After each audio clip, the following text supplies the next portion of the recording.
terrain? Comment est-ce que ça se passe? On habite tous les jours un refuge comme celui-là où on peut avoir jusqu'à 50 chiens et 50 chats à l'instant T.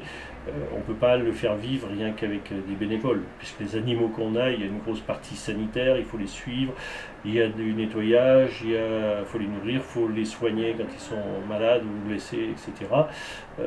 Donc on a 6 salariés qui se répartissent entre la chatterie et le chenil.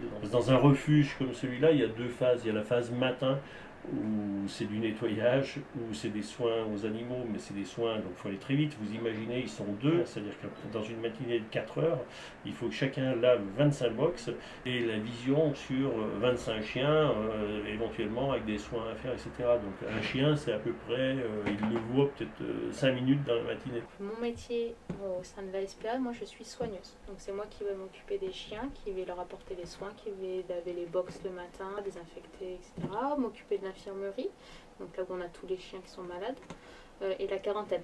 Après je m'occupe des abandons l'après-midi, donc j'ai pas mal d'appels, surtout là pendant les périodes de vacances qui vont arriver, j'ai plein d'appels d'abandon.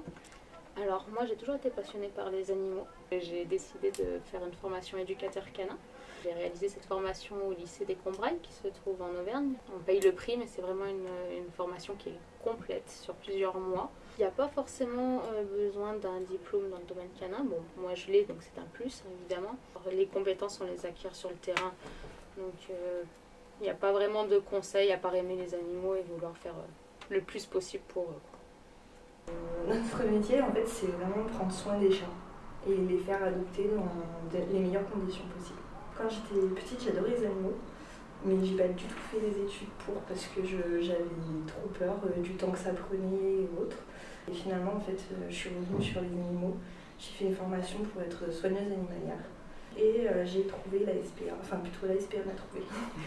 C'est pas moi qui ai choisi ce métier, c'est le métier qui m'a choisi.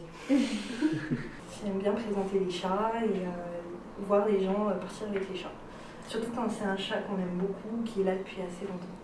Il faut être psychologue, parce qu'en gros tu as quelques secondes pour comprendre quand tu ouvres la porte, est-ce que cette personne elle va adopter un animal ou non.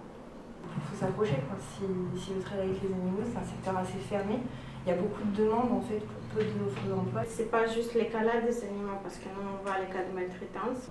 Il y a beaucoup de gens qui disent que les chats sont des animaux assez indépendants, qui peuvent vivre sans leur maître, c'est faux.